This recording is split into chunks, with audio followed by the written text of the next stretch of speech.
नमस्कार दोस्तों, मैं सोनू जौहरी समीक्षा स्टूडियो में आपका स्वागत करता हूँ। एमपीसीएससी के बाहर जो कैंडिडेट है अभी इंटरव्यू देने के लिए हम उसी का चर्चा करते हैं।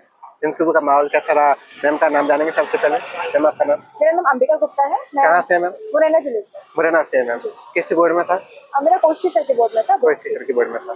कैसा रहा मैम इंटरव्यू आपका? एवरेज बोलेंगे, अभी तक जो ट्रेंड चल रहा था उससे थोड़ा हट के मुझे क्वेश्चंस लगे। जैसे क्वेश्चन किस तरीके से थे? तो सबसे पहले उन्होंने कॉन्स्टिट्यूशन मैंने बोला तो उन्होंने जो करंट के अधिनियम है, लोक सेवा केंद्र, उनसे पूछा कि आपका जो मूल निवासी है वो क्या बनने की प्रोसेस है, कितने दिन में बनता है।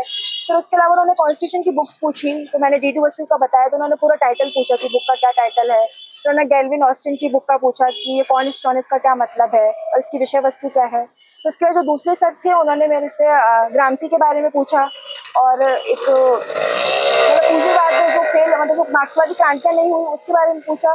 फिर तीसरे सर ने मेरे से अग्निवीर योजना के बारे में पूछा और सैन्य शिक्षा होनी चाहिए अनिवार्य की नहीं होनी चाहिए इस बारे में पूछा। और एक और सर थे, उनका मैं ठीक से याद नहीं कर पा रही हूँ, पर मेरा ये 2-3 एस्पेक्ट पे चला। कोई भी आईआर पे कोई क्वेश्चन? कुछ भी नहीं। आपकी हॉबी पे क्वेश्चन है मैम? हॉबी से इंटरव्यू खत्म हो गया क्योंकि मैं लास्ट कैंडिडेट थी, तो उन्होंने बाद में रोक के मेरे को पूछा कि और कुछ कहना है। तो फिर चेयरमैन सर जो कोस्टी सर थे उन्होंने बोला कि तो कोई कविता सुनाते चाहिए, आपकी हॉबी है। तो वो इंटरव्यू के बाद एक उन्होंने कविता के लिए बोला। अच्छा। जी। और मध्य प्रदेश के परिप्रेक्ष्य में कोई क्वेश्चन बना मैम? कुछ भी नहीं।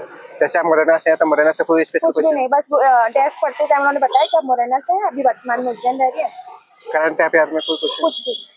जैसे इंडियन थिंकर्स पे कोई क्वेश्चन? इंडियन थिंकर से बस विवेकानंद जी के बारे में पूछा था, वो भी मेरा एनएसएस है तो उससे जोड़ के कि उनको प्रेरणा से। और हाँ, चेयरमैन सर ने एनएसएस क्योंकि मेरा है तो उसका एनएसएस का जो गीत है उसके बारे में पूछा था। और बेस्ट इन थिंकर्स में कोई क्वेश्चन? बेस्ट थिंक में बस ग्रामसी के बारे में पूछा था। ग्रामसी के बारे में पूछा था। मैम और कोई क्वेश्चन जो आपको याद आ रहा हो? और नहीं, बस मेरा बस 7 से 8 minute next to next 8 minute चला, इससे ज्यादा नहीं। मैं मैम जैसे कि आप 2024 की तैयारी कर रहे हैं अभ्यर्थी, उनके लिए कुछ सुझाव देना चाहेंगे आप? सबसे पहले जो 24 के कर रहे हैं तो कुछ भी पूछ सकते हैं इंटरव्यू में, आप सबके लिए प्रिपेयर रहें और कॉन्सेप्ट अच्छे से तैयार रखें और उसको 2 से 3 सेंटेंस में बोलने